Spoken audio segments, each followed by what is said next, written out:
does certainly seem like a few tense moments at the White House today. President Obama jabs one of us. Fox News Chief White House correspondent Ed Henry.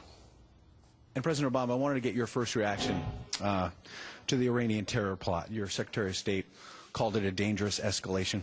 What specific steps will you take to hold Iran accountable? Especially when Mitt Romney charged last week, quote, "If you do not want America to be the strongest nation on earth, I am not your president. You have that president today." Well, I didn't know that you were the spokesperson for Mitt Romney, And it's not the first time Ed Henry has been jabbed by the White House before. Look at this clash with Press Secretary Jay Carney over the debt ceiling bills last July. And as Chuck said yesterday, have a senator introduce it as an actual bill. We're 6 days away. Chuck, I mean, Ed, you know, the Speaker walked away from this deal. Right, but you think it's a great deal, so put it out there. Let the American people see I think I've answered the question. Okay, one quick thing. I mean, I know you're creating a thing here for Fox. You said a minute ago. That's not what I'm doing. And you know better than that.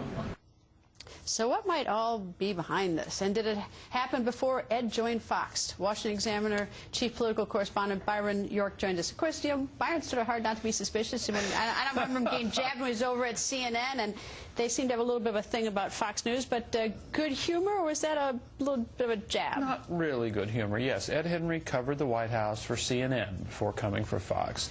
They didn't treat him like this. Now he's at Fox. He's asking the same sort of questions. It's the same sort of thing he's always asked.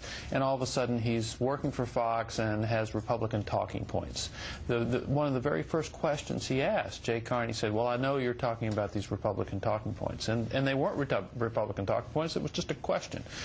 This is part of a long-term White House campaign against Fox to try to delegitimize Fox because it is the most watched network and suggest that it's all Republican talking points. Well, you know, I would think they'd be a little bit smarter or more clever about it. I mean, they actually sort of seem a little petty, and the way they jab, of all people, Ed. You know, I just would think that if they hate us so much, I would like to see them at least be a little smarter about it. Well, the interesting thing about this incident today is, of course, it's the president himself. I mean, it's one thing for the White House spokesman to be saying this in a briefing that most of the public doesn't watch. Some of it's inside baseball. But when the president himself starts doing it, that just, you know, really kicks it up several notches. Well, it looks like they have Fox talking points. The funny thing is what they accuse us of. It seems like they have their little Fox talking points against Ed. Well, do they do this to other reporters?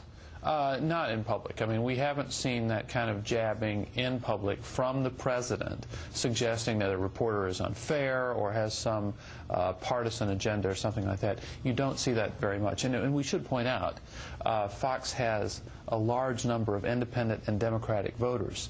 I mean, there are a lot of people who voted for President Obama who watch Fox. What's the impression they're getting from this? I don't know. What, you know, why are they afraid of Fox? I mean, what is it that we do that's so horrible to them? I know that we have Sean Hannity, who is an outspoken conservative. We have Bill O'Reilly, who I don't know exactly where he is. Glenn Beck's gone. But what is it that they're so that gets them all sort of tied up in a bundle?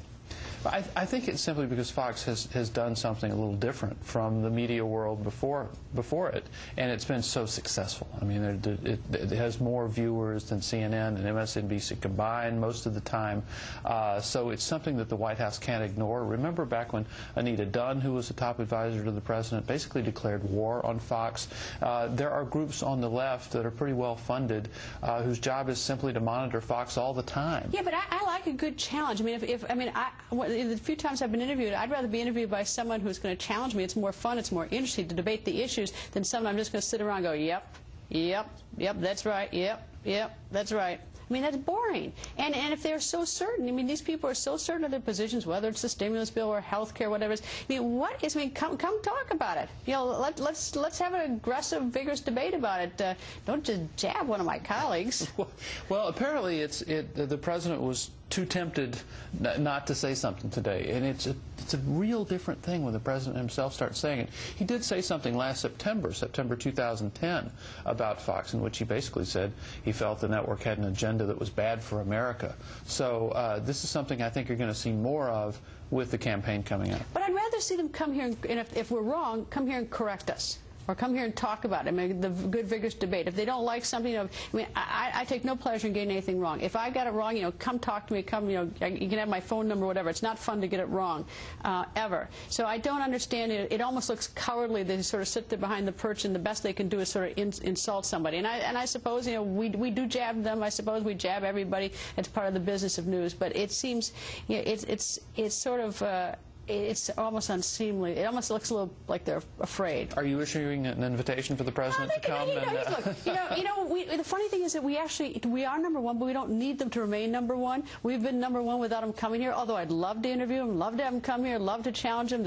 He'll be treated with the utmost respect. Any guest who does. But if he doesn't show up, that's his business. I don't care. Well, there have been incidents in which we found out that the White House had decided to make some official available to all of the White House press corps except Fox.